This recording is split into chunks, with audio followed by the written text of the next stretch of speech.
sharp uptick in action on October 7th once again showcased just how phenomenal hunting can be when optimal weather is a key ingredient in cooking up a daylight sighting of a giant buck. The same evening that saw Owen Riegler tag his largest buck to date, 127 miles to the northeast, Mike Reed is also bow hunting, implementing a near carbon copy strategy with one stark difference. The buck he's hunting, DK, doesn't spend much time on the property.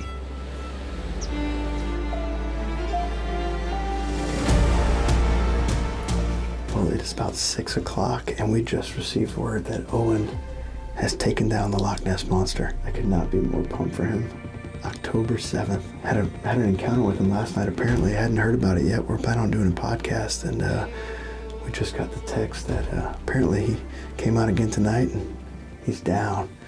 So much anticipation on that deer, and to have him down this early in the year is just, I'm super pumped for Owen. Can't overstate the power of a early October cold front, man. 200-inch monster. Pretty awesome.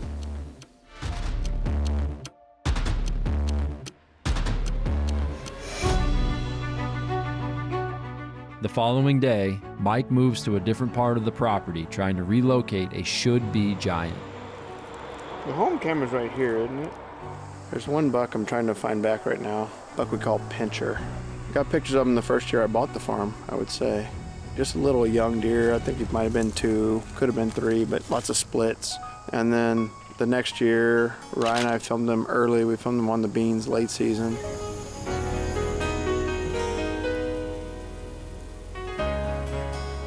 Last year we had him on the feeder in the summer, and we had him on the farm some, but October he disappeared. Now I tried to grow corn here last year and ran out of food kind of early, and so he shifted off the property.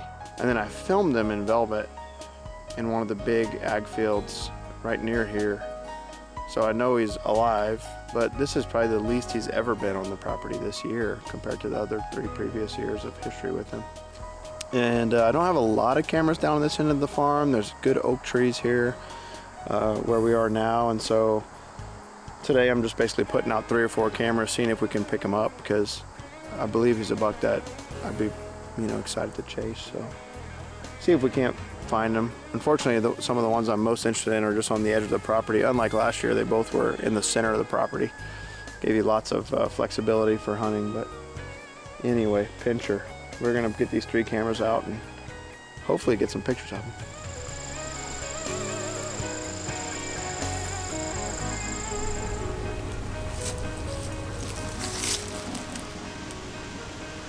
The task of setting up concealed observation throughout the river farm progresses well into the evening, and with only a few hours left, Mike and Rye decide to make a quick hunt and head to the infamous South Plot.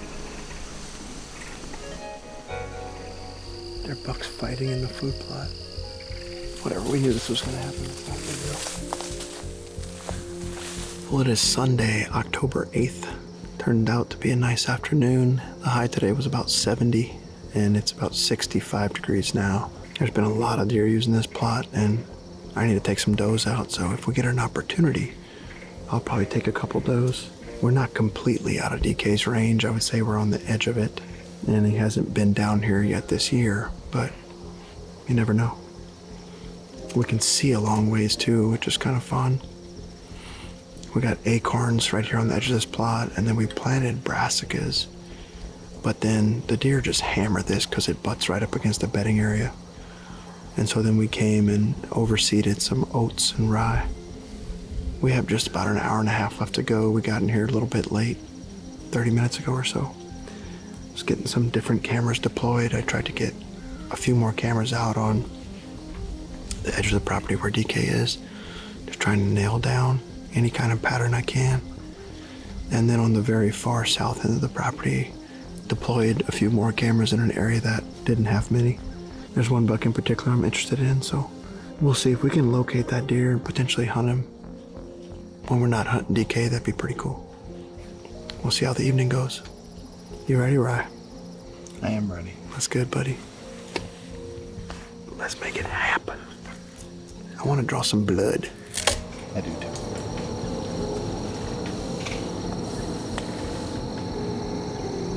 Let's go.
I just saw her go down.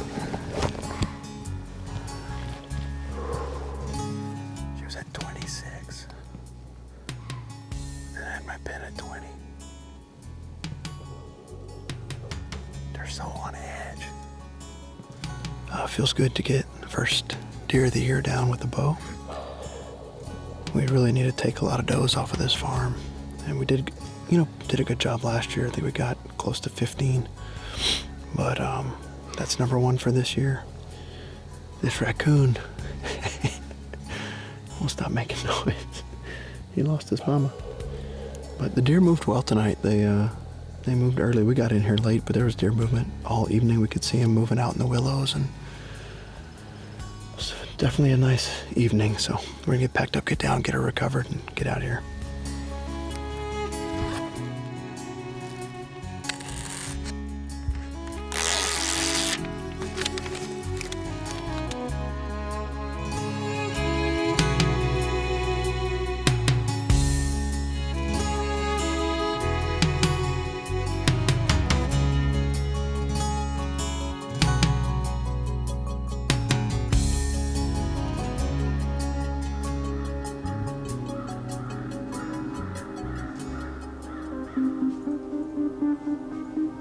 The following day, 116 miles to the southwest of the river farm, Justin Carnes and Drake Lamb are preparing to make a highly anticipated hunt.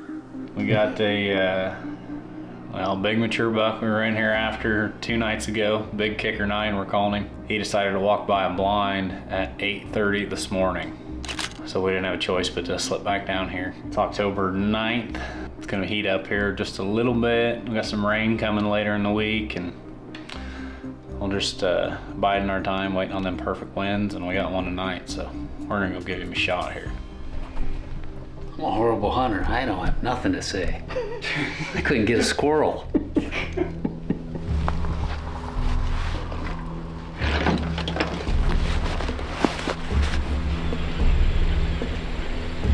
Just on the other side of this draw we're on right now. You can see some of the mulch through here. This was cedars that was totally impenetrable for probably 40 or 60 acres in total. We went through it last year. I spent a couple days on the mulcher just clearing it out so the deer could use this a lot more and be able to move freely through there. You can see right through there some of the mulch we got into. We're getting ready to slip up kind of the tip of this fence line. In front of us gonna be a bunch of kind of timber bedding, some natives to both sides, and we've got brassicas right in front of us. Should be a good set tonight.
expected to see just stepped out of the field. He actually walked pretty much straight downwind and right across the track we took to get in. But this deer's a deer that's 5 years old.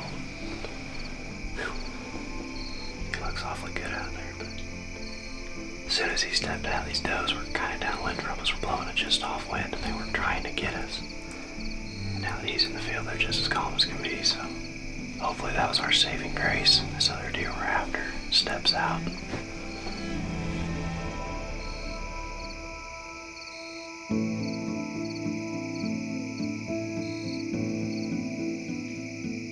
A perfect finish to the month's first major cold front event. Justin and Drake watched as the giant buck lumbers away and their hunt ends. The following day, Caleb Greiner trades the rolling landscapes of southern Iowa for the open country that 3 different world-class bucks call home. Much like Mike, Caleb wastes no opportunity to piece together the next part of the puzzle and spends midday speed scouting.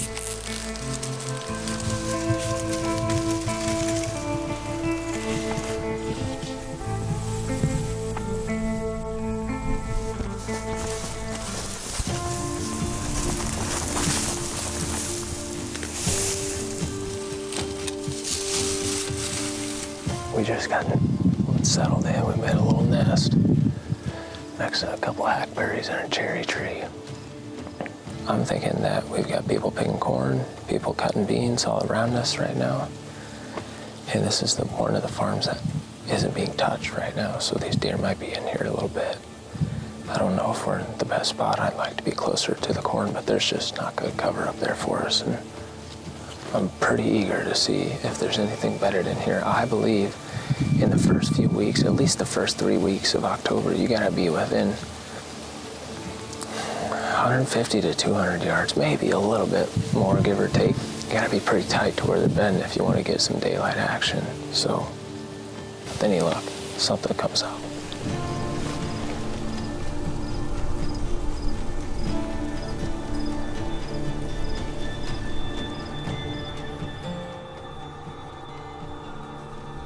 Scanning the tall grasses for movement, Caleb tucks in the tree line with excitement. 20 miles to the southeast of Caleb, Mike Reed is also hunting, getting mobile and taking a calculated shot on his top buck.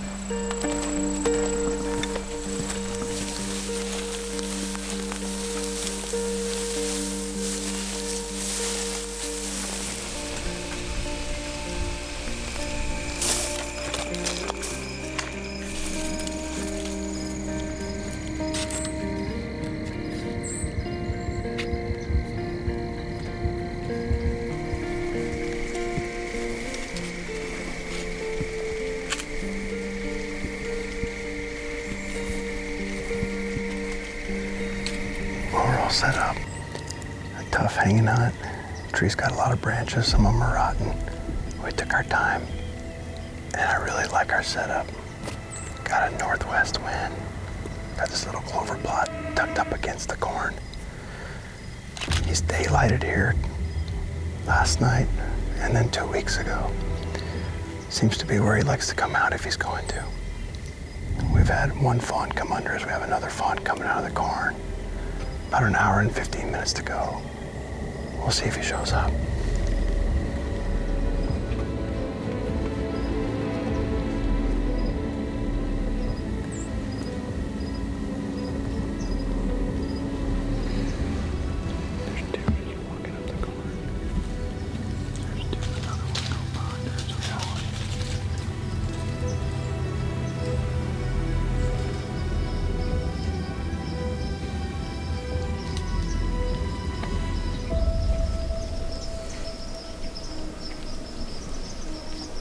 We gotta love those high anticipation hunts. I mean, the entire time we're sitting there on pins and needles just waiting for him to step out at any minute.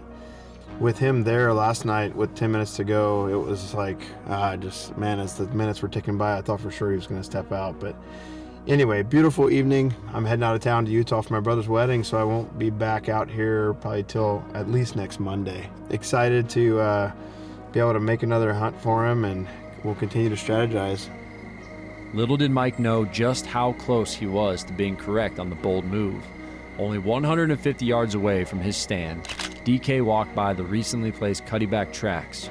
Looking ahead, Mike will have to wait to resume the chase as soon as he returns from the celebrations in Utah.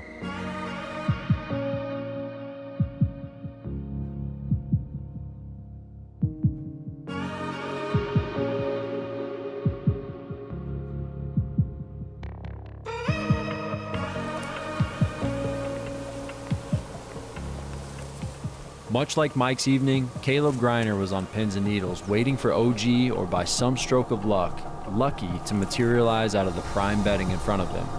Par for the course, the two ghosts remained elusive.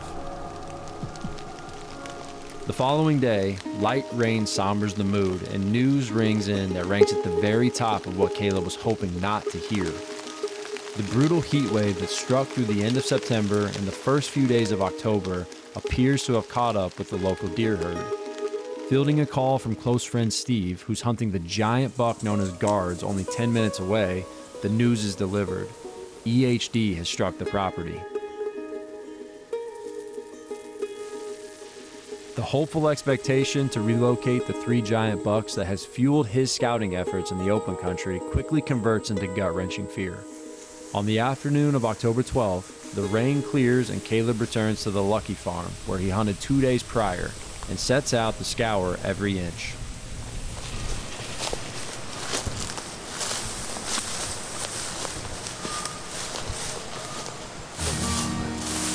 It's a dead deer. Yeah. There's gotta be a dead deer in there, man. Yeah. Am I tripping? No, it smells good.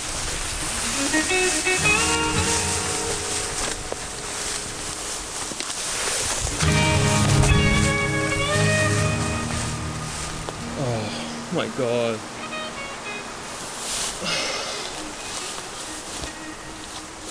That's one of them. I think it's OG. Steve found 2 dead deer yesterday. He spotted some from the road, and I was wondering, like, man, maybe he might have died. Yeah, this is OG.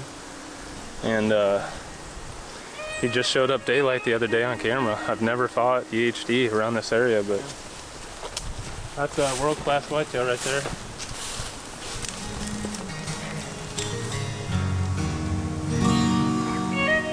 We're gonna have to walk the whole creek now. Lucky could be dead. Dang, dude, this animal lived till 9.5 years old. He was the first mature deer that I had on this farm, and I was pretty eager to chase him this year. It's just sad how Mother Nature works, you know. So we're in here on the Lucky Farm moving cameras around. Was hoping to get a read on these deer just because nothing's been showing up, and it's just making me sick to my stomach to think that EHD could have taken over and ruined the hunting season this year. I mean, look at the mess on this deer, dude. The discovery of OG prompts Caleb to push forward on the property, and the situation only gets worse.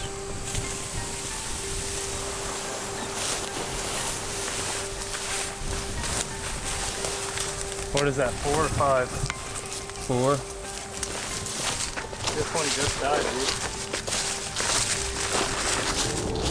We're just finishing up the day, and overall not really what I expected when I woke up this morning. You know, we were just going in there to move cameras for these deer that we've been putting all this time into. Nonetheless, we've got some intel. There's still some good deer in the area. Man, it's just a kick down low, really. I was looking forward to hunting that OG deer, and it's just crazy. 9.5 years that this deer made it through in Mother Nature, and something like that took him out. So it stings, man. The following day, Caleb makes the choice to walk every permission farm he has, and the situation is clear. EHD has affected the county at levels never before seen. Velvet's still on his antlers, actually.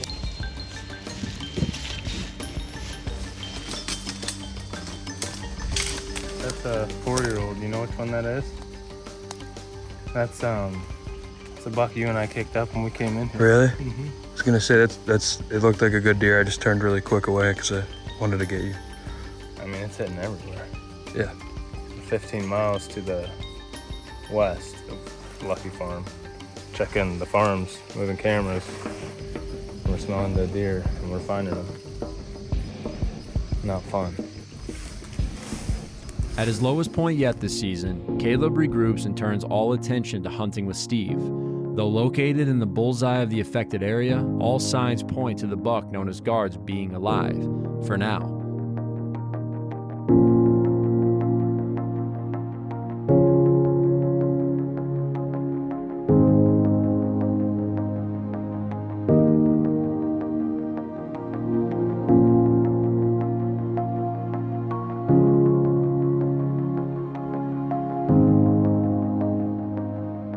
The following day, October 14th, all outlooks are reinvigorated with the second major cold front blowing through Iowa and the arrival of the early muzzleloader season. With its introduction, many team members enter this story, setting the stage for a highly anticipated evening of action.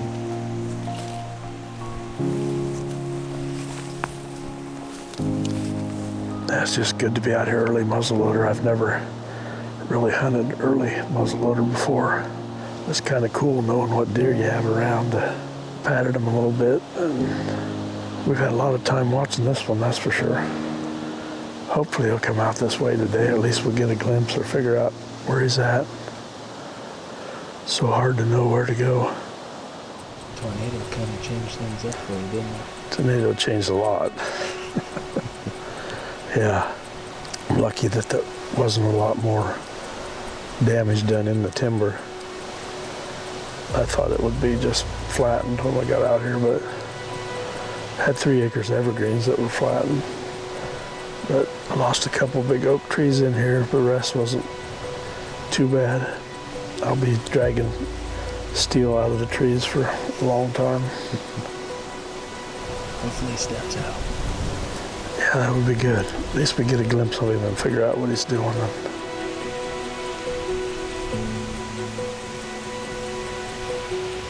50 miles to the west of where Steve and Caleb await the Drop Tine Giants' appearance, I'm heading to the Big Bird Farm with Drop Tine aspirations of my own. Well, haven't been out in the woods for quite a few days now. We are all the way to October 14th. I am sure most of the team is already set up in their trees. I know Gavin's out tonight. I know Caleb is with Steve hunting that Guards deer. I know Ryan and Shay are together. I think Mike's still on vacation and Owen's taking a few days off after shooting Loch Ness. So a lot of teams out. Everybody is excited for this cold front that's coming through. And more importantly, with this cold front, we got some super big pressure changes for the better. It's supposed to be rising all night. We've had a shift from a southerly wind yesterday to westerly to now today northerly and stiff. Got photos of that drop time last night right there by that bale blind. I had put a camera up there with Alex and we noticed a scrape had opened up, so had some bucks working it. Boom, there he is last night. And I'm hoping that with the rain we've had off and on today, he's gonna want to go back, freshen that up, go get a drink, and then go about his business. But it's like watching paint dry. You know, a maximum, I think we'll see 1 or 2 deer, but if we see the right one, it's all that matters. This buck's there, we got the conditions, we'll see if the plan comes together. As I continue to trek my way east, 204 miles to the south in northern Missouri, Tyler Bellman is bow in hand, headed in after a great buck he has history with known as Prince.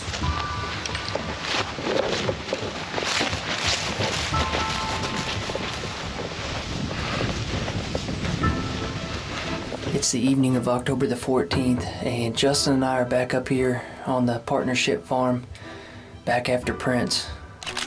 He was in here 2 days ago in the evening, just to the west of here, and we've actually made a little bit more of an aggressive move. There's some weather that's coming through, and as we speak, it's kind of working its way out. And we figured we better get a little bit closer to bedding. The wind was in our face on the way in. We got in very clean, and actually there's 3 deer that are bedded out in the field. As soon as we got in the redneck, I looked out the window and they were laying out there. So a little bit more of an aggressive move. We have the weather. Temperatures obviously are cooling off here in the Midwest, but we're in. It feels good.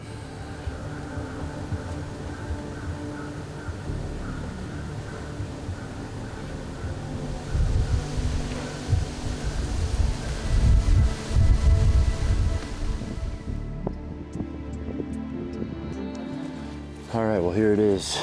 October 14th, Saturday. Cold front come through.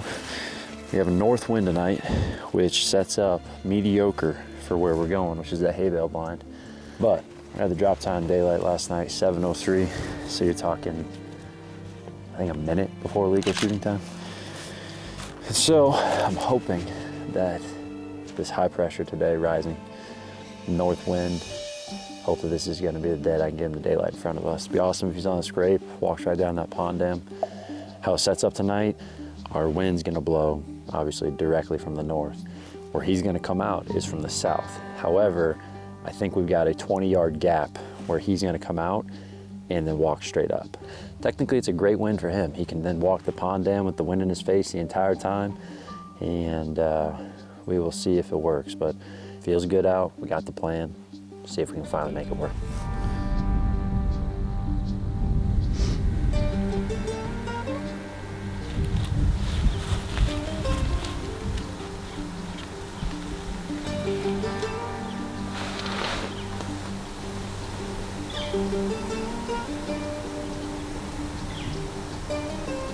That same evening, 65 miles to the east of Ty and I, great friend Collins Marine and son Cooper are also hitting the woods.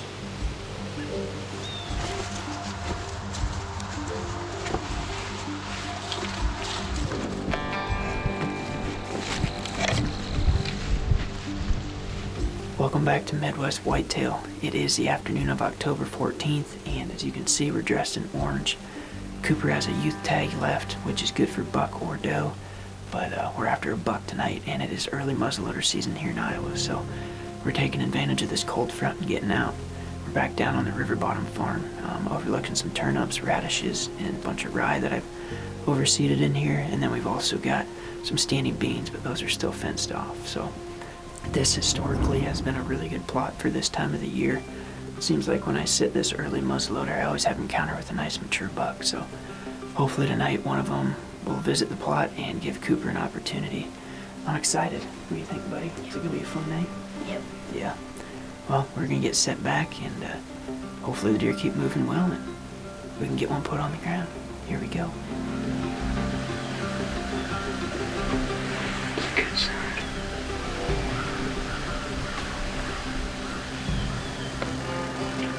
Get some scrapes.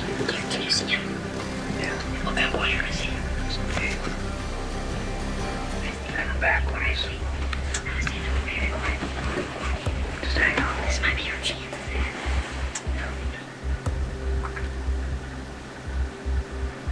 He's big, boy. He's deep. The other one's coming too. Alright.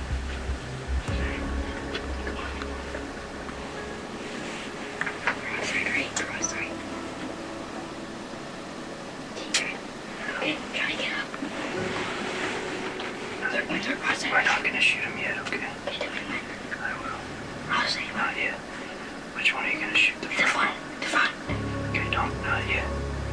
Just walking to the right. We'll just let him stop. That's the big one. That's the one I want to shoot. Yep, just get on him, but don't shoot him yet, okay? Okay, we're just gonna let him stop, right? Yep. I want to say nah. Just practice. He'll stop on his own. He's gonna be in front of his toes. Okay, yeah, shoot. Alright. Right on his shoulder, slowly. You smoked, buddy. Yeah. He's down. You got him. Buddy, you smoked him. Yes. That is perfect. That was the one we were in here after. Yes. Hey, give me some. Yes. How's that feel? You made a great shot. Give me some. Yes. My heart's pumping. I know. Great job. Well, guys, we got done celebrating here in the blind, and I still can't believe it. That's an awesome buck down here to get out, and he made a great shot. We're actually going to climb down and go check him out and get him all tagged up, so you ready? Yeah. All right, let's go get him. You lead the way. You lead the way.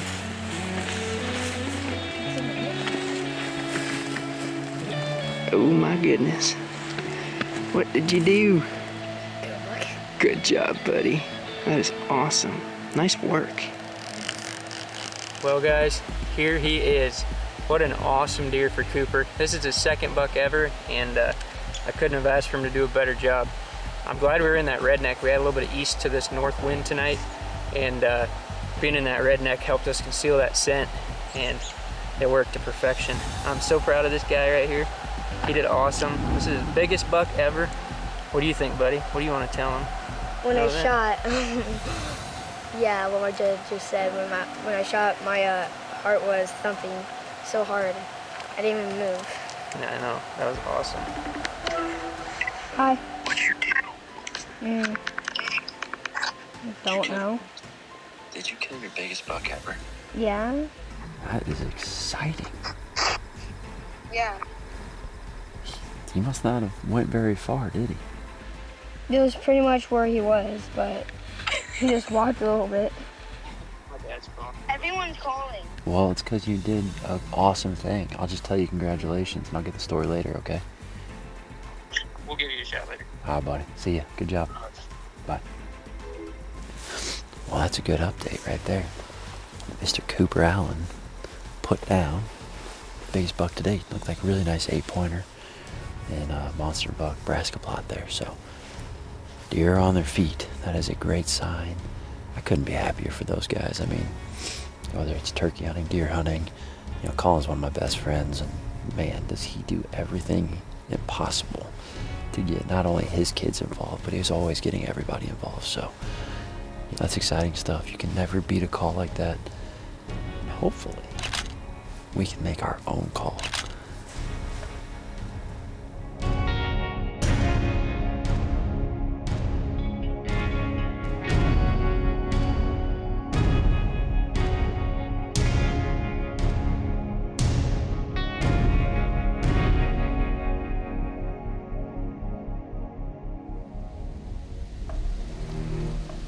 While Collins and Cooper celebrate the young gun's biggest buck ever, back in northern Missouri, Tyler Bellman is still waiting for a buck to step out.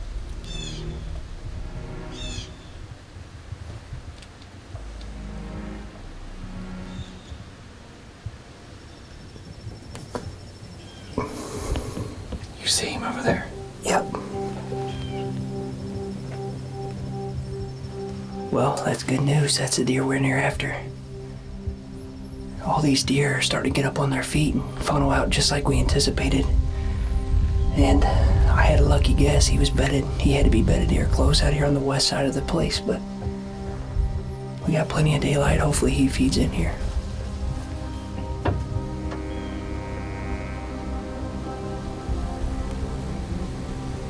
Can you see him? No.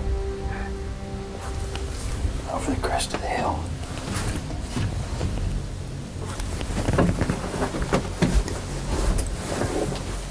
That deer's framing.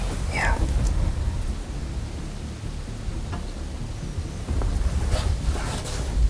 Should I grunt at him? I mean, you got a hard northwest wind. I wouldn't want to.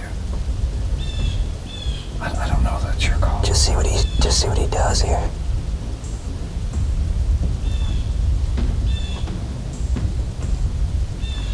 You really have to blast it to even do any good.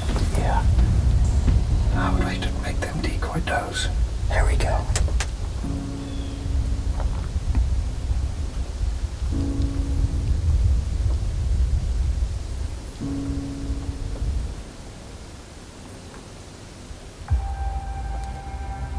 He gets down in here, maybe. Just a grunt or something. Like, do you want to use? Let's see what he does after this scrape here. Snort, wheeze, or grunt. Just a little grunt, maybe. Yeah, I'll do it.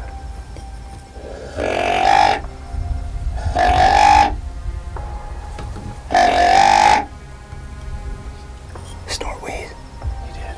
No, should I? No, because you haven't got his attention yet. He ain't heard that grunt.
Well, as much as I can beat myself up, mistakes happen.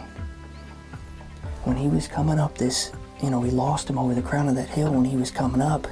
I ranged a weed out here in front of me, it was at 30, and then what I thought I ranged was a grass patch over here. What happened was that the crown of the hill is what my rangefinder was picking up, and he was actually at like 42, 45 yards, somewhere in there. I put my 30-yard pin on him and shot under him, but the chase continues, As much as I can sit here and beat myself up and get mad about it, we just got to go to the drawing board. We'll let him be. He obviously knows something's up. Hopefully he settles back down in here, and as you could tell tonight, he was very comfortable. He's making his rounds around that field, making scrapes, and I can only hope that he just settles back in here and I get a second chance at him. But a beautiful buck. Hopefully we catch up to Prince soon. It's gonna hurt a little bit. It'll hurt for a while, but that's why we do it. We'll be back. Well, guys, here he is. What an awesome deer for Cooper. This is his second buck ever, and I couldn't have asked for him to do a better job. We gotta love those high anticipation hunts. I mean, the entire time we're sitting there on pins and needles just waiting for him to step out at any minute. I'm heading out of town to Utah for my brother's wedding, so I won't be back out here probably till at least next Monday. Excited to be able to make another hunt for him, and we'll continue to strategize. It's just making me sick to my stomach to think that EHD could have taken over and ruined the hunting season this year. I mean, look at the mass on this deer, dude. That's probably a 180-inch animal. Lucky could be dead. I'm on the edge of my seat, nervous. I've been like that every time we've sat here, even though we see 1 to 2 deer. But we're right on the edge of where we think he's at. And with a lot of luck, he'll do it, and we'll be able to bring you a cool story. As you could tell tonight, he was very comfortable. He's making his rounds around that field, making scrapes, and I can only hope that he just settles back in here and I get a second chance at him. But a beautiful buck. It's gonna hurt a little bit. It'll hurt for a while, but that's why we do it. We'll be back. In the past, the middle of October has been referred to as a lull where setting out to fill a buck tag was both fruitless and full of risk. Bucks may be active, but they are nocturnal beasts roaming the woods we hunt under the cover of darkness, biding their time until the rut arrives. The past week our team just experienced would indicate different and demonstrates that while odds are not the highest of the season, a winning formula is clear. An accessible green food source adjacent to nearby bedding, natural or enhanced, is the winning ticket when combined with powerful cold fronts. If you can create it, they will come, and an opportunity may await you. If this isn't possible where you hunt, have no fear. Change is afoot in the whitetail woods, and with each passing day, more strategies enter the fold for the deer hunter to utilize. Evident, though, by the events experienced by Caleb Greiner, we're reminded that to put our plans into practice, a buck must be there. And at the end of the day, Mother Nature is unforgiving, paying no mind to the effort that might have been put in. A roller coaster full of highs and lows, this is the very ride we all signed up for when our golden tickets were issued. Nothing to gain lies in dwelling on yesterday, and all eyes remain fixated on the guarantee in front of us. The best is still yet to come. With the tremendous weather forecast ahead, everyone is on the edge of their seats with no desire to wish the time to pass. It's a rare occasion for us to feel this way, but at this moment, we're content with the wait, savoring the anticipation until the time comes for chasing November.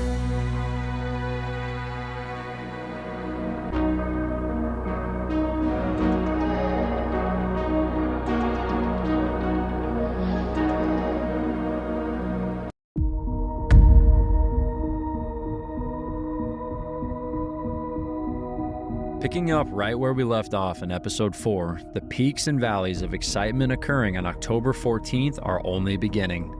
The fantastic weather front currently gracing the Midwest has provided triumph and it's dealt heartbreak. Coming off of an extremely busy week producing our weekly Midwest Whitetail show, Gavin Katurba is finally turning his attention back to hunting himself. Similar to 2022 when he had the showdown with a once-in-a-lifetime deer on the Iowa public land, his hope resides in the rising pressure and crisp northerly winds to shock one of the great bucks he knows is in the area to roam in the daylight.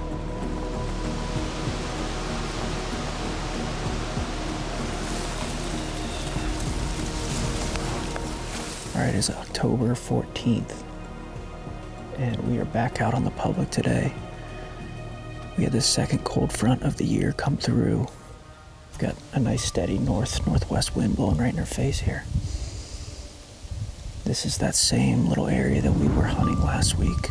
We're essentially just tucked up against this big willow thicket.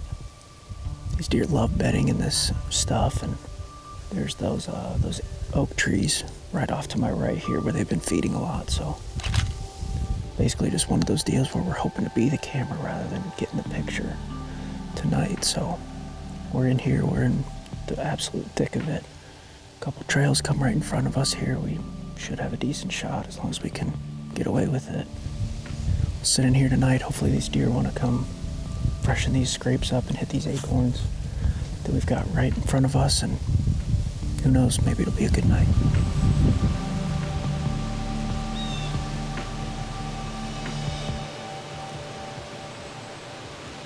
Tucking in with the Iowa jungle out in front of him, Gavin waits for the deer to begin filtering through.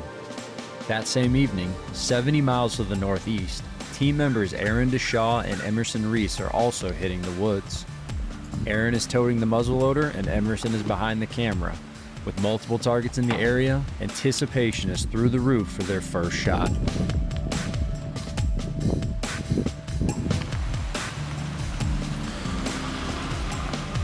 Hey guys, October 14th here. First day of early muzzleloader season in Iowa, and Emerson and I are in a very familiar spot here over top of this beautiful alfalfa field. We're set up here in the redneck blind. We're thinking that tonight could be the ticket, and I feel like with the weather change that we had, we dropped about 11 degrees from yesterday. These deer are going to be out in this alfalfa field, and hopefully we can catch up to one of our targets here in this field today. So a few of the target bucks that we have here.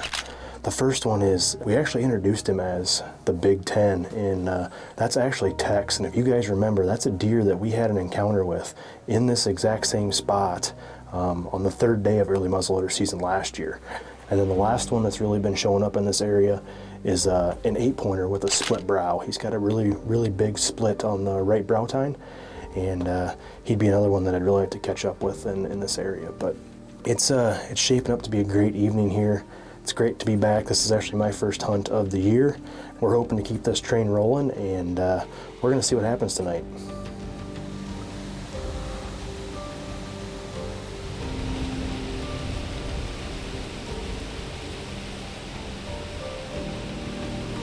That would be awesome to have a buck that close. That's really close.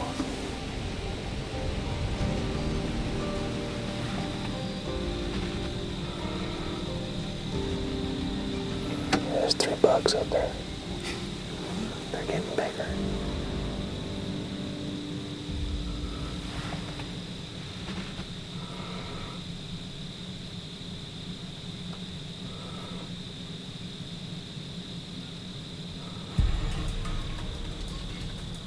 Look at his body. Looks like a steer. Yeah, he does look big. They're together, squared off.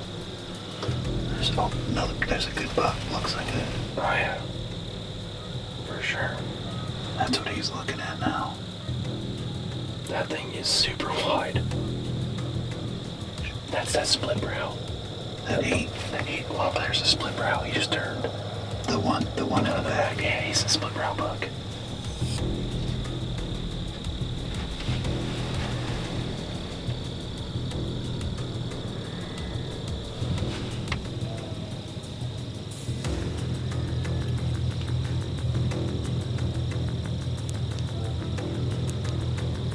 That's 111 right His there. body is unreal. I know.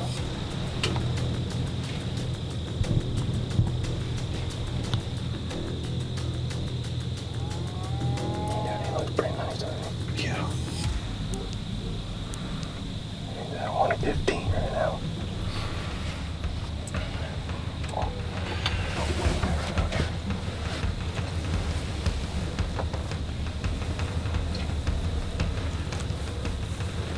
take him right there, good. Yep. I'm on it.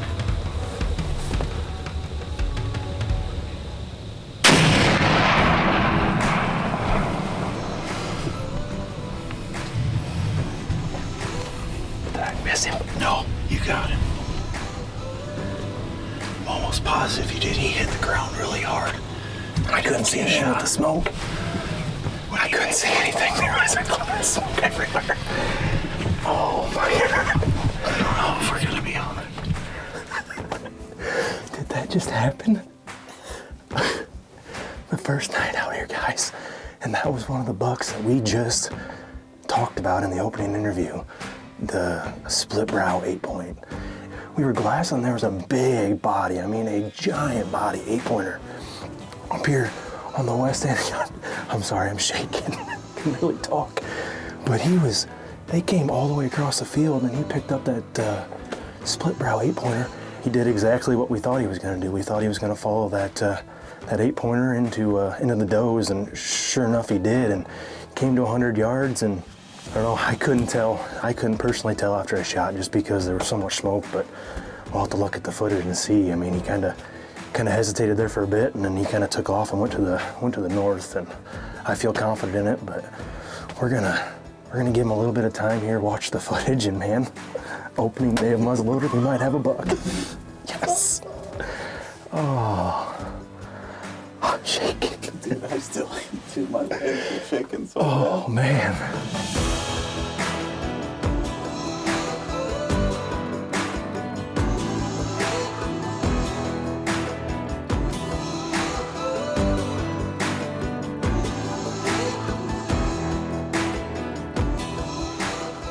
After reviewing the shot and confirming the hit, Aaron decides to get down and attempts to locate first blood at the site of impact.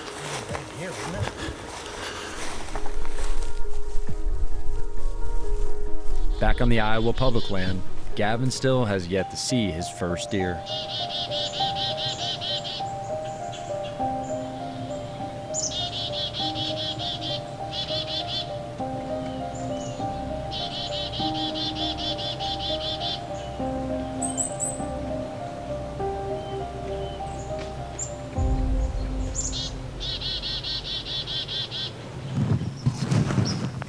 He's coming around to the right. Don't move.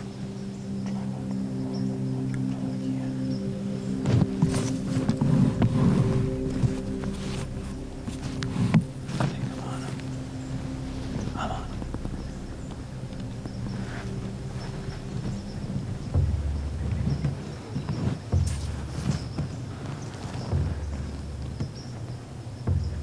Walking to the right.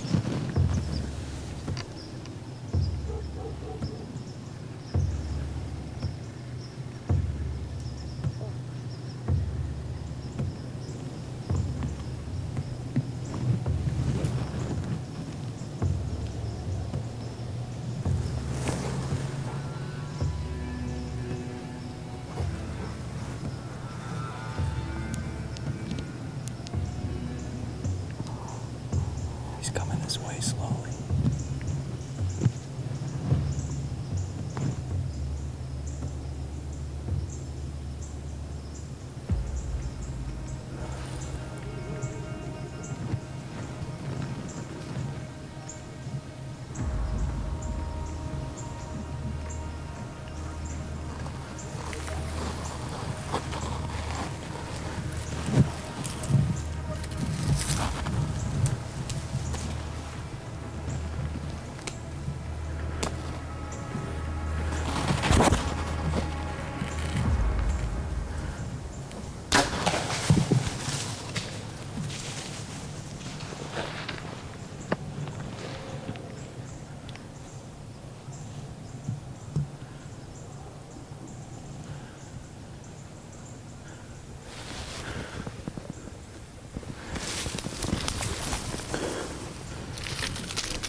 Just ran 30 yards and then he's like kind of hunched up and like just slowly walking.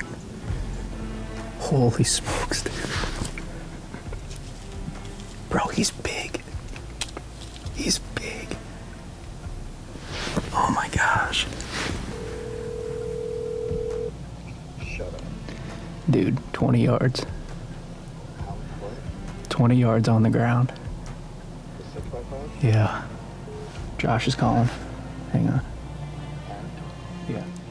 I shot the 6x5. You shot the 6x5? Yeah. Hey. So I shot him. He was about pop. And he ran 30 yards, looked back for 20 seconds, kind of hunched up and slowly walked off. Sounds liver to me. So here's what I'm going to say off the rip. If you stop after 20 and he hunched up and walked off, back up. Yeah. Don't even worry about it. Get out of there. It's liver at best. Right? Yeah. Treat it worst case scenario. Right. Treat it worst gut. Right. Well, it is about 8 o'clock now, and just decided to leave everything there. We basically just packed up and left. Didn't go look for the arrow, didn't do anything. The last I saw him, he was probably 70 yards away and just slowly walking. But it sounded like it was a good hit. It sounded like a diaphragm type hit. Nice loud pop and everything, so we'll see. We're gonna go to Rise, I think, and take a look at it on the big screen and kind of make a decision from there, but we'll see you over there.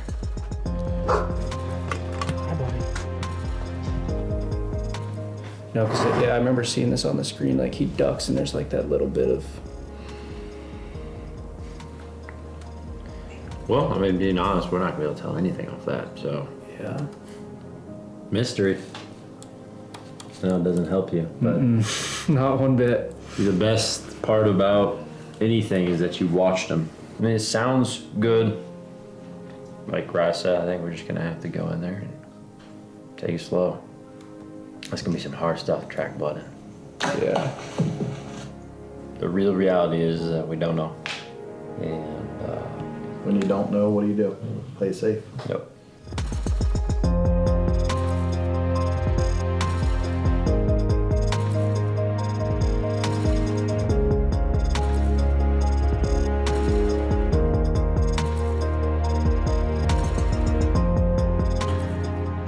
While we wait at Gavin's with the sleepless night ahead, Aaron DeShaw decides to return to the open field 5 hours after the shot, still attempting to locate first blood.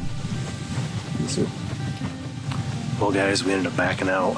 We didn't find any blood, but we walked down that field edge down to the timber. We're kind of looking there. Emerson actually was kind of scanning the field edge, and we found eyeballs that were kind of laying in some CRP, a little drainage ditch that kind of goes into the timber. So we were kind of cautious, thinking that may be him. The eyeballs were kind of moving, so that did indicate that he is still alive, but he's laying there. We kind of went around just a little bit toward the timber's edge just to get a kind of a better look at him, and you could see his antlers. So it's unfortunate. It's not the way you want him to have to suffer like that. But we are adamant that he probably is going to expire there this evening. I just hope that he'll lay his head down and fall asleep and peacefully expire this evening. But again, like I said, it's not the way you want it to go. You don't want the animal that you're hunting to suffer. And I just feel for him.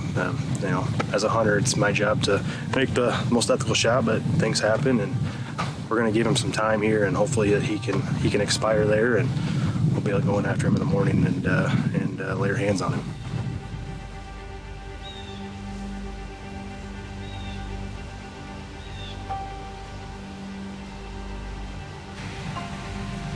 Well, guys, here we are the next morning.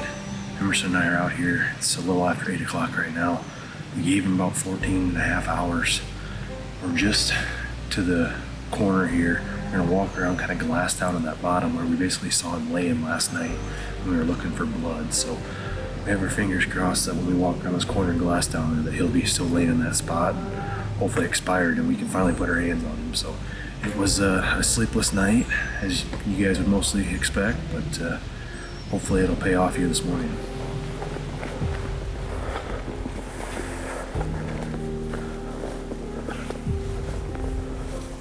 Definitely here. Pretty sure there's blood and stuff right there. He was here. Yeah, there's blood here too.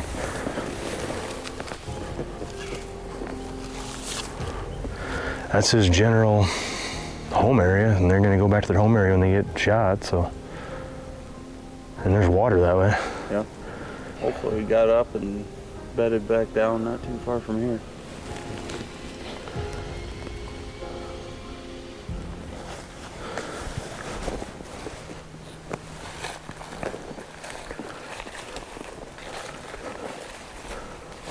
Reese, he's over here, buddy. He is over here. Yes, he is down right here. Oh, we did it. How did we find him? What are we? Are we a half hour into the looking for him? We found one speck of blood and he's right there. Heck yeah, dude. Early muzzy buck. We found him. Not the way we wanted to find him, but we found him. That's what matters. Holy cow, congrats, dude. That is awesome. Well, guys, here he is. I am super excited to be sitting behind this buck. I just happened to be walking across this side hill here, and there he was. And the excitement and celebration between me and Emerson was definitely on. So pretty cool to be able to film him last year and then turn around and be able to harvest him on the opening day of early muzzy as well. So it's been a great start to the deer season this year, and I'm hoping that we can carry this over into bow season.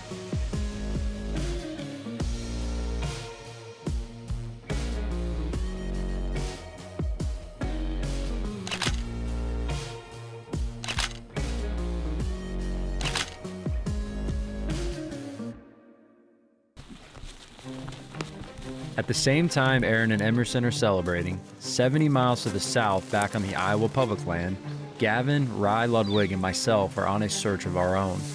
With limited additional information to learn from the video, we head straight for the site of the shot, hoping to locate Gavin's serious arrow.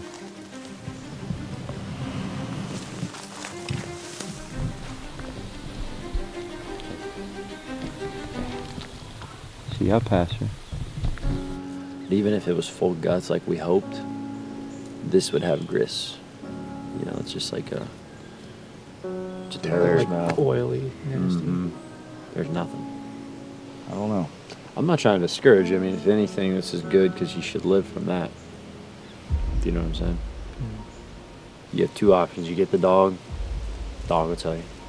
You know, I mean, like, that was a feeling for me that was good last year. I was going to say, that's the thing. It's like, it was worth the money. I feel like it's due the diligence. Yeah, you never know. I think it's, yeah, keep telling yourself you've done everything you can. Well, it's about 1 o'clock, a little after 1, and we're headed back to the public for the second time today. So got a hold of a tracker, and, you know, he seemed fairly optimistic about it between, you know, sending him a clip of the shot, hearing my description of how the deer behaved after the shot, and all these things combined. So by the time we get down there, it'll be just under 20 hours in. We're just gonna have to see. Here we go. He bounds off that way, he stops up just in there, and then he kind of hooks this way.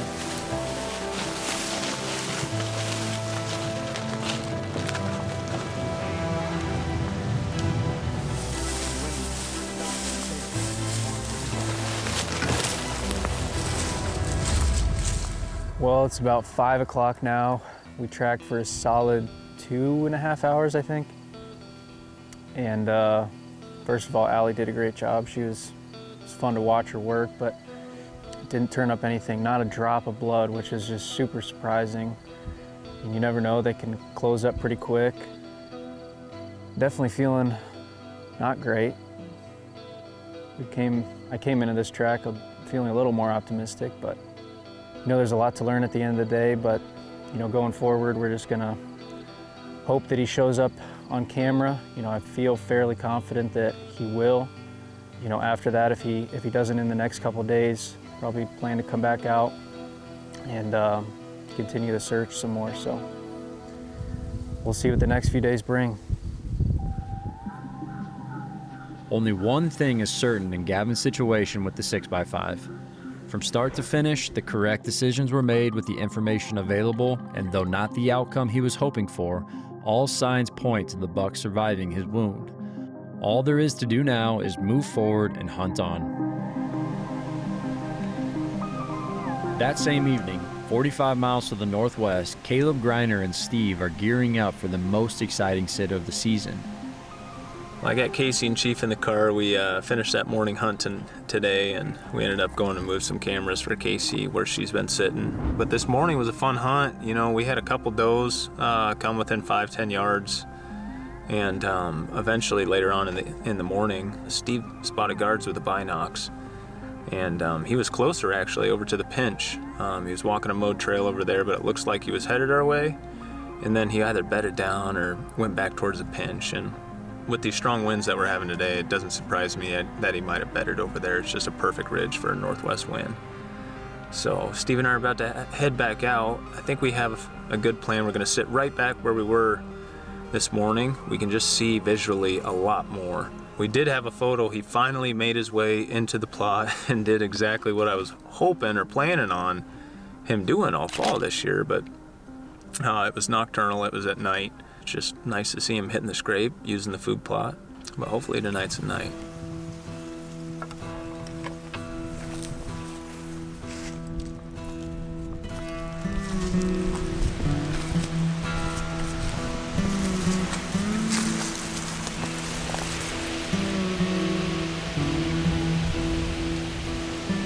It's good to be back out this afternoon, looking for our old buddy Guards. We got a lot of pictures of him lately. Saw him this morning. Hopefully he's gonna come back to his regular spots. He's quite a ways away this morning. Hoping he bedded down close by and stayed all day. I think we're right in the middle of his regular home range. Spends a lot of time in here.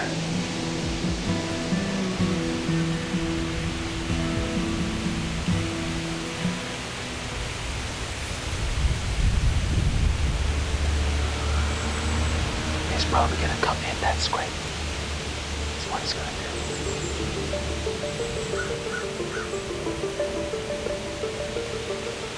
If he's walking away, I'm probably gonna try rattling, Steve. If you're okay with that. So Steve and I were just sitting here. Steve put the knocks up, guards. He's bedded out this CRP right where we last saw him. I told Steve before we went in here to bring some sheds, because this deer was very aggressive last year. He's the dominant buck in this area. We'll see. Oh yeah, he's up, Steve. He's moving.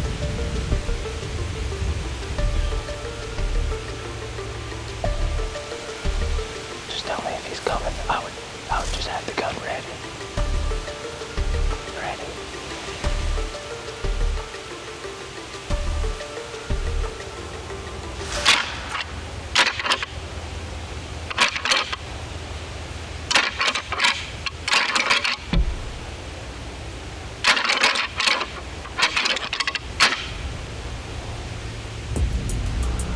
Okay, he just wiggled his tail. He's coming. He's coming for sure.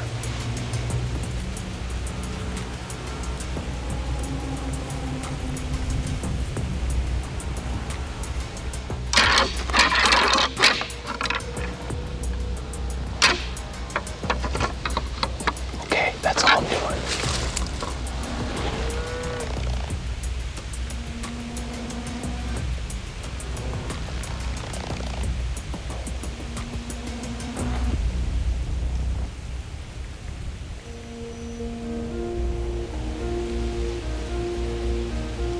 Is he walking away? Yes.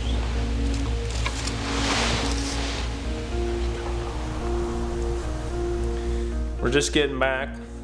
Overall, a fun night. We saw one deer, and we saw the only deer we needed to see, which was guards. Finally, I just told Steve, man, I think that this deer will come in and give us an opportunity. I don't know if he'll commit, but I think we got a good opportunity to get him into range. He was probably about 300 yards out at first. Tickled him, and if you guys can see in the footage, I could see it with the naked eye. He flicked his tail right away. He acknowledged us, and he came in to that draw probably about 150 yards away. And I think he probably saw other deer, but overall, just a fun hunt. It's starting to seem like another deja vu year where we might have a cat and mouse game with this buck. So We'll see you on the next one.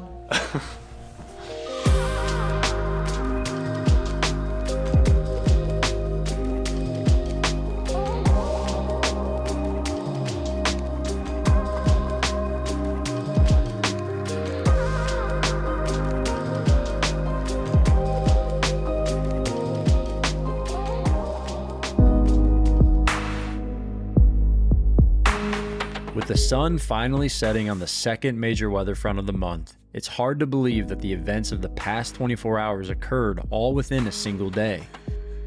Pushing forward, my story with Drop Tine is put on pause with an opportunity arising that I simply can't pass up. Following the day of tracking with Gavin, ahead of me is a 14-hour drive overnight to hunt Georgia for the first time with good friend Tyler Jordan. While I burn down the road headed south, back in Iowa, Caleb and Steve are wrapping up another enjoyable sit overlooking the large bedding area where both sightings of the guard's buck occurred the previous day.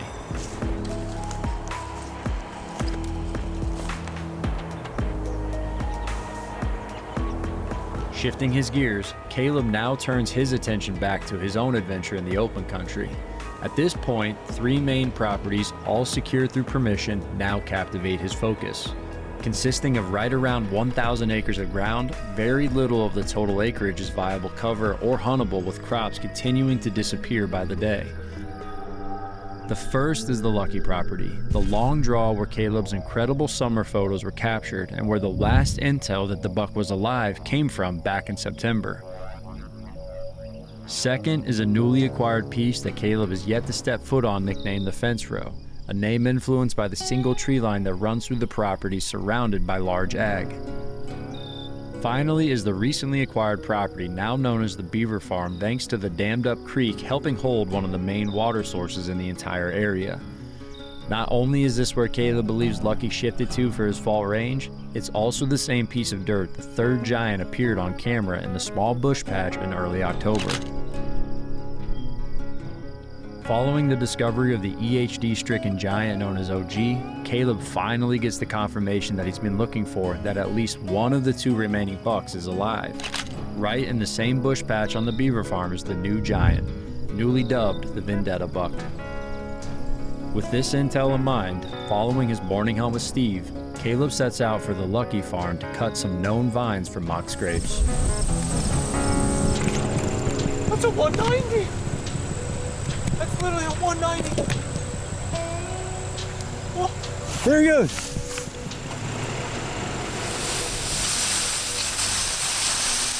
Let me explain to you guys the kind of luck that I have. Getting pictures of this has been about a Vendetta buck the last 2 days.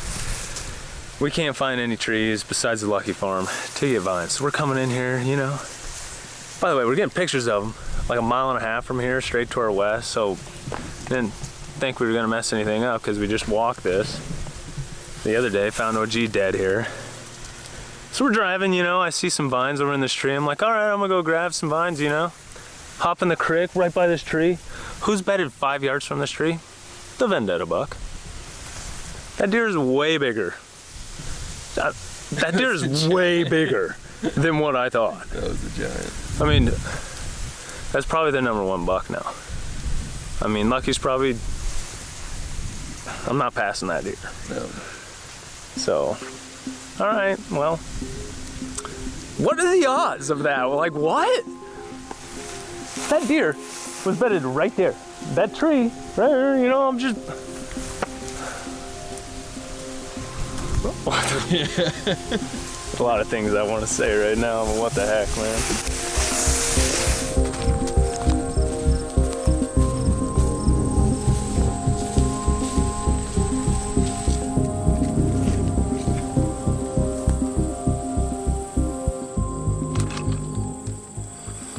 This is the first evening that we had. We're taking a break from hunting guards with Steve, and of course I was gonna come hunt this buck. It's the only mature buck I'm having right now on my cameras that's anywhere close to huntable. And he was 1.5 miles to the west the last 2 days. And went in there. Of course, the first tree that we came to that had a vine, he was bedded 5 yards from it. So a vine that we have just hung for this deer. The luck's gonna, no. We're never lucky. It's always just time and effort. So that's what we're gonna keep on doing. But I don't know where we're gonna hunt tonight. But I believe this farm is just to the north of where we've been getting this buck on camera the last couple of days. And originally we came in here 2 days ago. We found a bunch of really big rubs, and that's what led me to believe that the Vendetta buck, or maybe even Lucky, could be up here. We have a green food source out here that I had no idea about until the crops came out. We have a good creek that comes up here, and it's a portion of the creek that holds water. So it had good water in it all throughout the year, and it's the same portion of the creek that we walked on the beaver farm where we didn't find any dead deer. So hopefully whatever was living up here has made it through. It's a little finger, maybe what, 40 trees on this, Shay? Yeah, it's just a fence line with 40 trees on it, middle of a cornfield section, and we're starting to get some deer on it, but hopefully a big buck soon. Let's roll out. Autobots, roll out. I had to.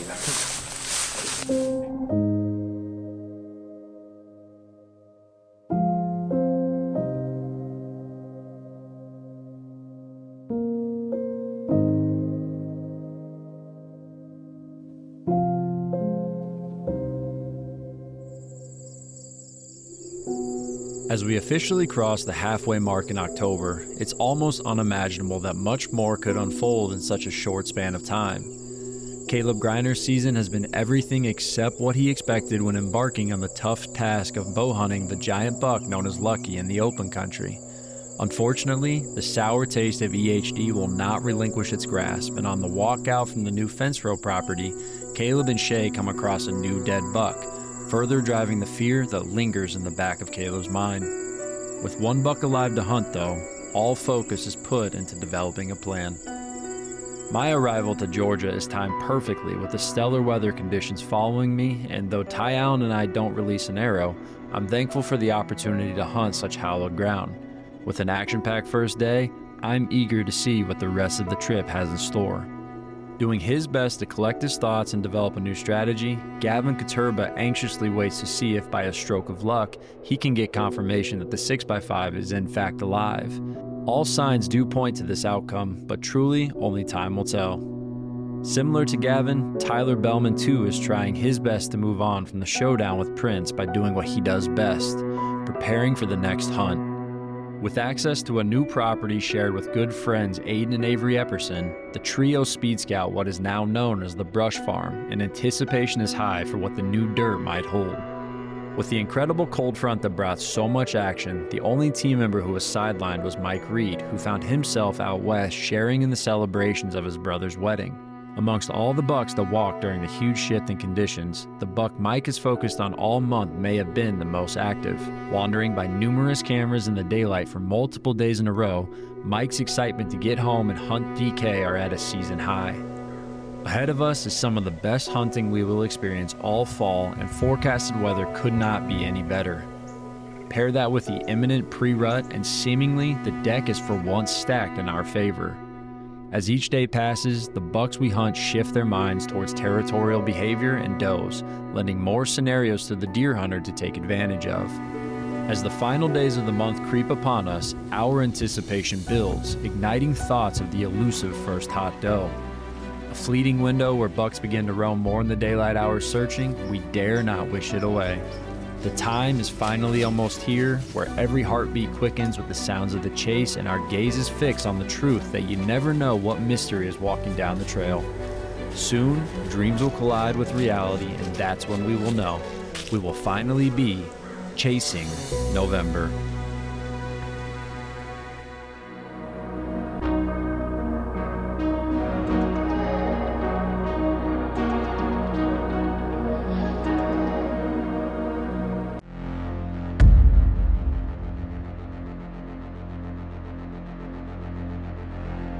We are now entering the final 10 days of October, and with each cycle of the sun are methodically ascending the calendar towards one of the best times of the season, a window known as the pre-rut. Evenings spent over a great food source have far and away been the best card to play so far, but as the season evolves, so do our strategies. With recent intel on the Vendetta buck, the morning of October 21st sees Caleb Greiner heading back to the Lucky Farm.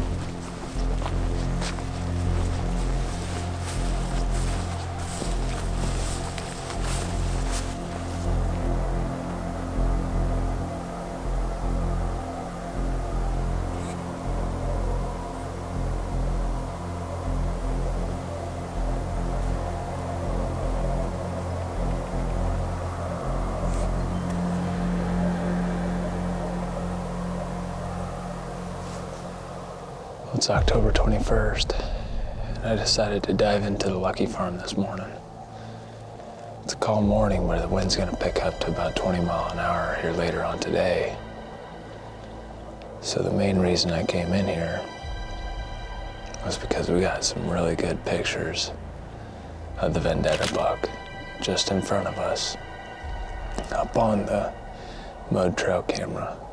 So what Shay and I are trying to do this morning is we're sitting on this hillside. We're fairly close to where I used to film Lucky, actually. We're seeing if this deer comes back to bed in here this morning. If he does, we're gonna utilize this wind later on today and we're gonna get really tight to him. Not expecting crazy deer movement, but if this deer does come in here, it should be within the next 30, 45 minutes. Steve's hunting this morning. He's got a good shot to kill guards. It sounded like he's hunting that original spot that we were hunting.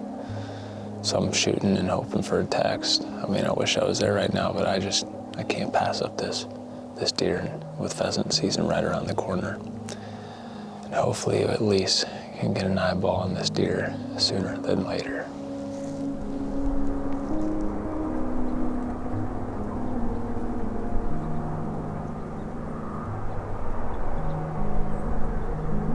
That same morning, 25 miles to the east, Mike Reed is also hunting, deciding to head to one of his favorite spots on the entire farm, the infamous pinch stand.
Saturday morning, October 21st. First morning sit for me down here at the River Bottom Farm. It's a beautiful morning, and we're about an hour and a half into the hunt, and it's our first opportunity to actually do an interview. We've had steady deer movement.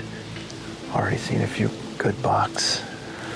One of them's a great younger deer. He's a 3-4. I kind of think he's a 4-year-old, but split twos on both sides. I think it's that buck we were calling Turkey Foot last year. We've had him on camera all summer. He's been on the farm a lot, and I said last night to Gavin that if we come sit right here, we were going to probably see him. He's grunting and nudging does around. Just a beautiful deer. I think he's, like I said, a little on the younger side, so I'm excited to see what he'll do in the coming years. And then that moss buck. That moss buck we filmed quite a few times last year, and I have him at 4 this year. Solid deer. His little flyer turned into a little more of a drop tine. It's a little longer. He grew a nice base point. Just great brow tines, great mass. He also was nudging does around. This pinch is just a great setup for, we've got all the bedding back in the peninsula, and then the ag fields off to the north. We approach it at a perpendicular angle, and just every morning these deer filter through here. And this year we have a great acorn crop in here, and so a lot of the does they mill around and feed right here, and so it's a little social area. It just works great from an access point, and then with this wind, they just don't often come on the downwind side of you, so it's just been great. It's about 45 degrees. We've got a west wind. There's a front blowing through today, so it stayed southwest most of the night, and then it just started switching back to the north. It's about 8:30 right now, so that might be the end of the deer movement for the morning, but I'm definitely gonna sit in here another hour and a half or so. I'm really looking forward to this week. Got good weather in the forecast, and I like what I'm seeing so far this morning.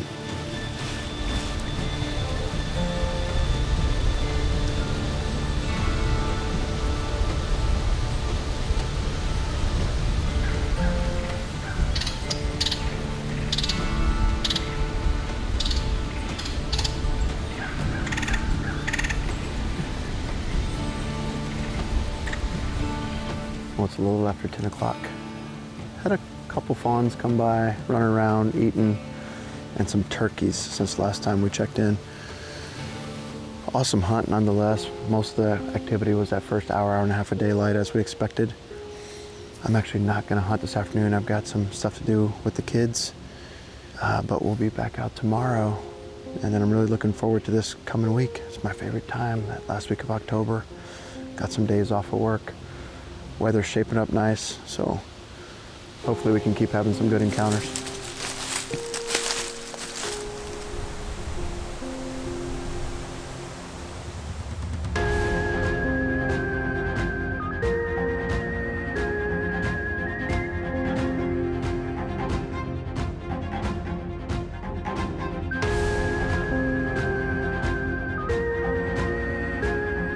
That same day, 120 miles to the west of Mike, Drake Lamb and Justin Carnes are heading in for the afternoon sit.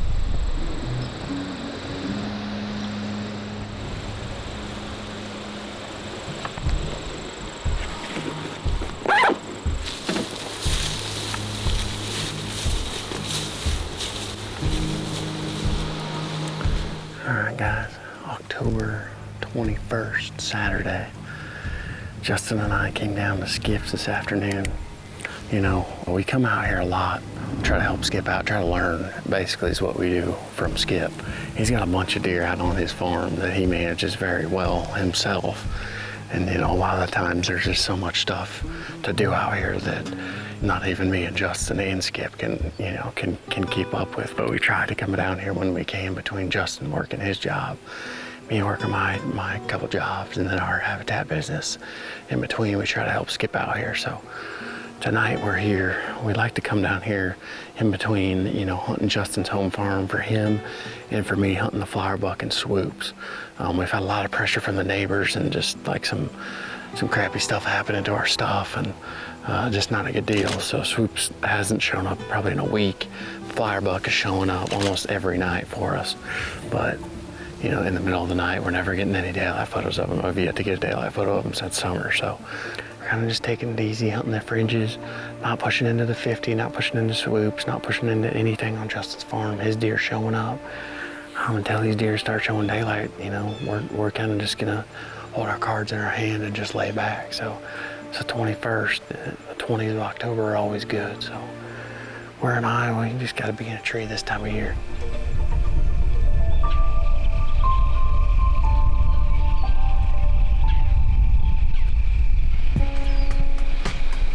You see him? Is that him?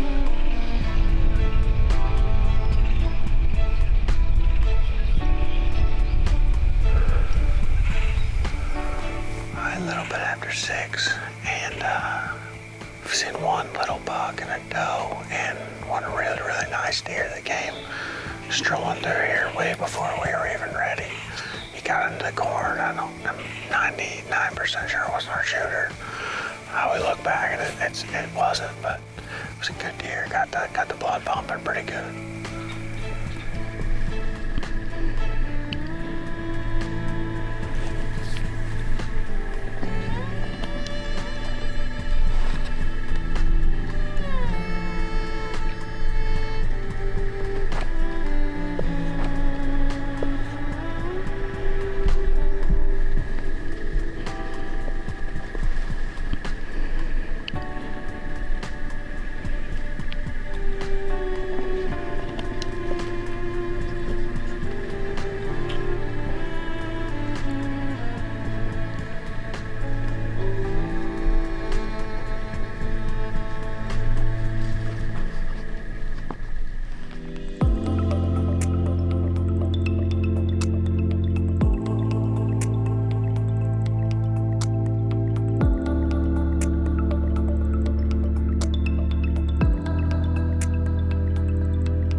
Mike and Drake's hunts illustrated two scenarios that, when accessed correctly, can clearly pay off in a big way.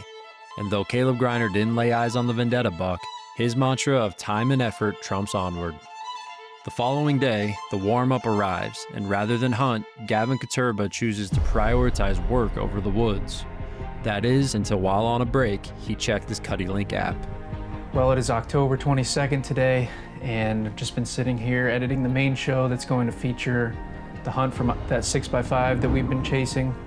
Didn't end up working out. We put in a bunch of time tracking and did just about everything right with it. And sure enough, after making the prediction that he was still alive, the dog wasn't able to find him, ended up getting a picture of him right there in daylight, of course. So it's really great news. Makes me super happy to have some closure, to know that he was able to make it. Must have been, like we predicted, a pretty low shot. We're gonna be hunting him this week, and I couldn't be more excited. Over the next few days, the warmer weather lingers, and though a few members of the team hit the woods, nothing majorly notable occurs, and all eyes remain fixated on the massive weather system projected to hit later on this weekend. Getting the party started early, though, is Mike Reed, who on the rainy morning of October 25th is kicking off his first stint of vacation.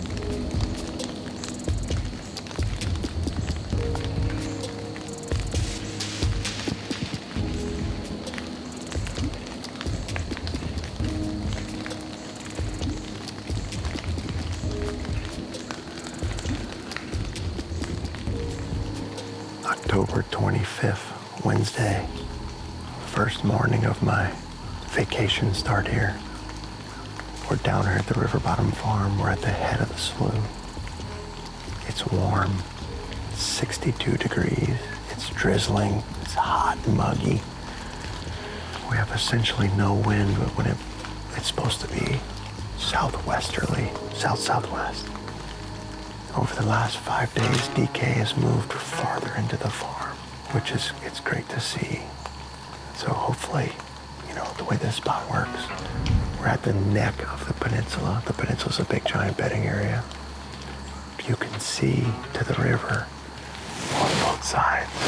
A lot of deer come in from the south and the north, back in the bed, and the bucks just come in and out of here checking. DK's actually been on both sides, so we're really in the chips, I think, despite the less than ideal conditions. Morning of October 25th. It's time to, make some moves. High anticipation, I'm excited. We'll see if we can lay eyes on him.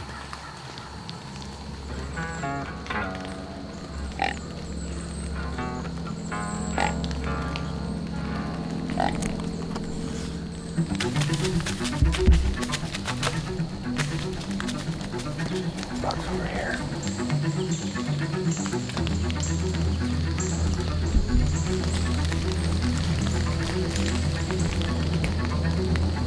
Hey.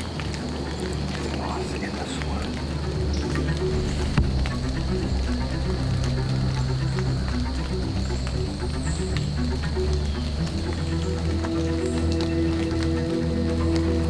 There's Boss.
That's pretty awesome stuff right there.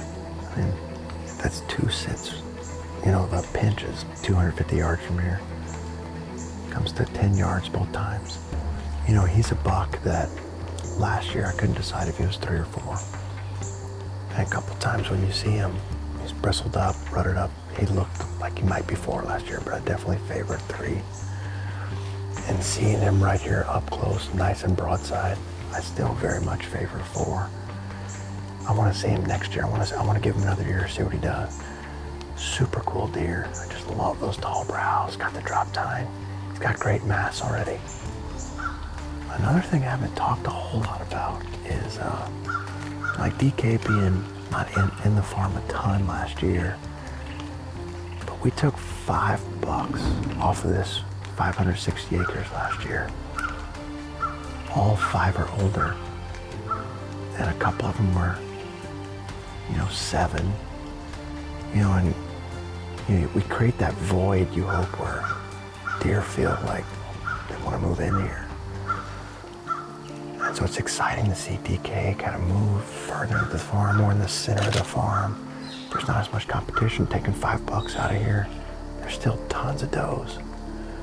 And so I'd like to think that made a difference, helping us out, getting him to come in here more. Hopefully we can have a good time chasing him here over the next couple weeks.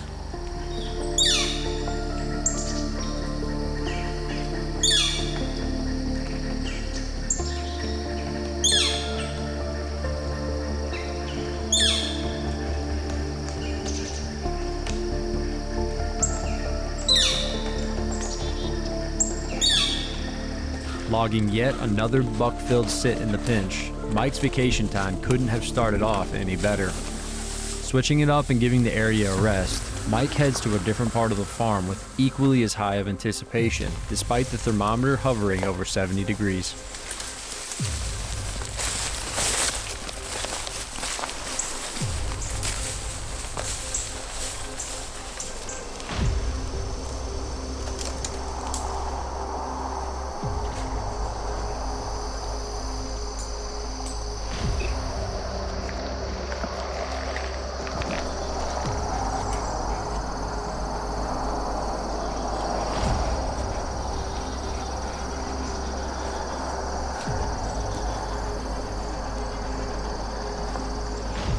we've made the move for the afternoon hunt. We've moved to the south end of the farm. Did a hanging hunt in this little oak tree. I usually hunt this stand once or twice a year. We got in the tree just in the nick of time. We've got 8 does and fawns walking right under us. This is the farm road that comes out of what I call the central timber, where I killed Poseidon last year and hunted Kelsey a bunch. They all bed back in there, and then they walk up this road out to the ag fields. The road is lined with oak trees, got a bunch of acorns, and then we have a little green plot right here that's just rye and oats. I was looking through pictures today, and DK was on this scrape yesterday afternoon, despite the warm temperatures, at 5:30. He's never been on this camera before. He's never been this far south, this early. I don't know if he'd repeat what he's doing 2 nights in a row, but I'm not gonna shoot any does at the off chance he does. Almost all the corn is still standing around us. And so, they could be bedding in there. The other deer we have a really good chance of seeing is a buck we call Fitzmagic. He's a 6x7 with some base kickers and stuff. A lot of history with him. I think he's 7.5 years old. Got about an hour and a half to go.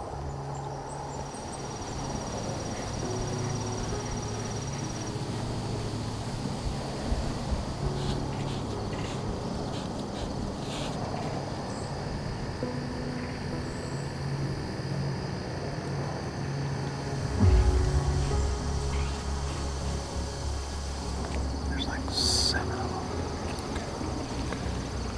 1, 2, 3, 4, 5, 6.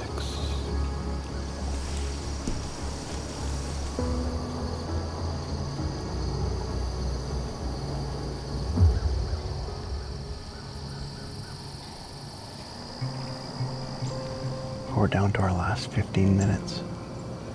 And I've lost count of all the does and fawns that have walked under this tree.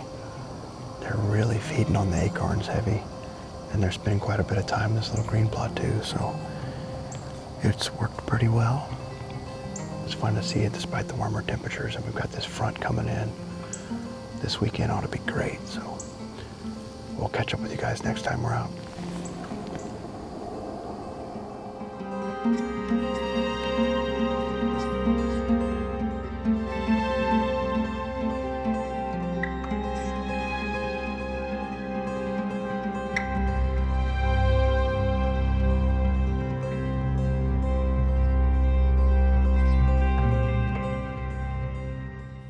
2 days later, the much-anticipated change in weather finally arrives.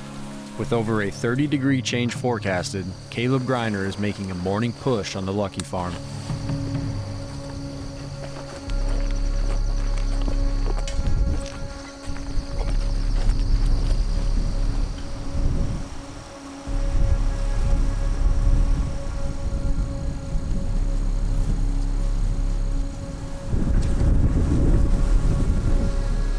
It's October 27th. Shay and I are set up. We're back at the Lucky Farm. We got some interesting weather coming through us this weekend. This front's just starting to push through. Pressure's rising up to 30.3 today, starting off at 29 this morning. It's what we like to call a great recipe for a big buck to be up on his feet, but there's only one big buck in this section that we know of, and that's Vendetta. We're staying after him. So we're using this decoy this morning.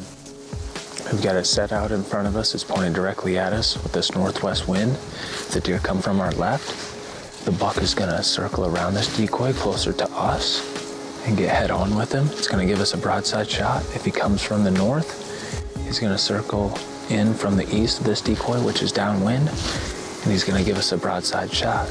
So whenever you're hunting with a decoy, you wanna make sure that it's angled to you, and you want to make sure that you're set up downwind from it. That way you're set up for a good broadside shot, because that buck's always going to come into the decoy head on, and he's going to come in from the downwind side. So walking in here this morning, Shay and I smelled that deer, so it must be a new carcass that's up this way, because we didn't find any And with this northwest wind, it's pushing from the CRP portion of this field, so hopefully they're done dying after this freeze.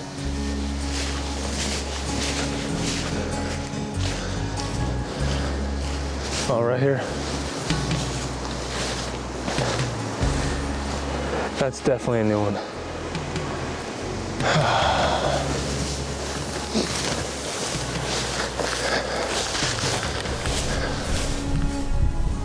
Following the newest EHD discovery, Caleb uses the cover of the high winds and switches to the beaver farm to reposition a few cutting-back cameras. Well, Shay and I are in here. We came in to move some cameras around for Vendetta. Figured with all the crops coming out, you know, maybe these deer would be kind of pushed into this cover. And we just got to the end of the property, and I smelled a decaying corpse and walked up on it. It's the last one that I wanted to find.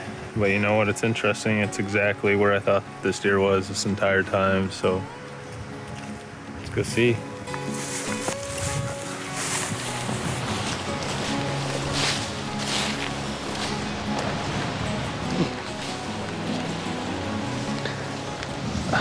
That palmation's crazy.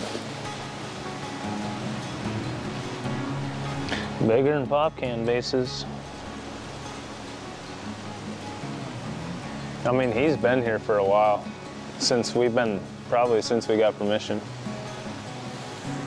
You know, looking back, when we had photos of Lucky originally this year, you know, I kind of, going into the summer, getting those pictures first off, I knew that this deer, his core was around this area. Since we had photos of him ever since he was 3. Went over, got permission for this farm just because it was the only farm that I knew had water here, and sure enough, all along, he was exactly where I thought it was. So at least I can get some kind of positivity to finding him here. I should have went with my gut feeling and just searched it a little bit better, because we've been walking around, we've been hunting this area, and we've been hunting a true ghost of a whitetail. So call the DNR, get it taken care of, and I really need to put a plan together. But we're gonna go hunt for Casey tonight. She's up to bat. We're hopeful. She's got a good buck that's been showing up, and hopefully we can get her done with the decoy.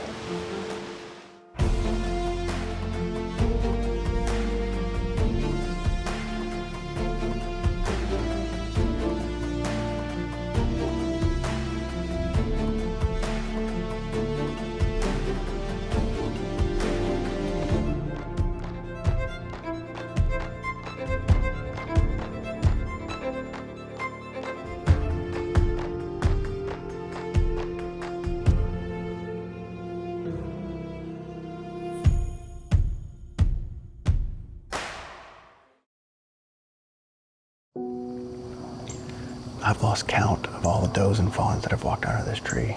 I'm a little surprised with what I've seen. Age class of deer that's actually nutted them around, but like I said, it's right around the corner, so it's fun to see it despite the warmer temperatures. And we've got this front coming in. This weekend ought to be great.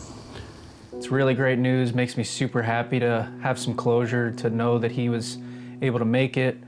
Must have been, like we predicted, a pretty low shot. We're gonna be hunting him this week, and I couldn't be more excited. At least I can get some kind of positivity to finding him here. I should have went with my gut feeling and just searched it a little bit better, because we've been walking around, we've been hunting this area, and we've been hunting a true ghost of a whitetail. Depending on who you ask, riding the wave of the 2023 season has either been an exhilarating journey or a crashing disappointment. Though in the back of his mind all along, Caleb's confirmation that Lucky is dead produces a feeling of finality that's hard to put into words. Despite the difficulty in this moment, acknowledging that Caleb would have been in the game all along if the 2 open country monarchs were still alive brings a sense of gratitude for the challenging hunts he's embraced this season. Despite the heartbreak, the combination of current weather conditions and the calendar date supercharges the team's outlook for what lies ahead. All across the Midwest, it's not a matter of if, but how many bucks will take their final stroll as bow hunters flock to their stands with the weekend's arrival. Though on the horizon is the big dance, this event might just turn out to be the best of the season. Try telling us different, because though the calendar may not read it just yet, in our minds we are chasing November.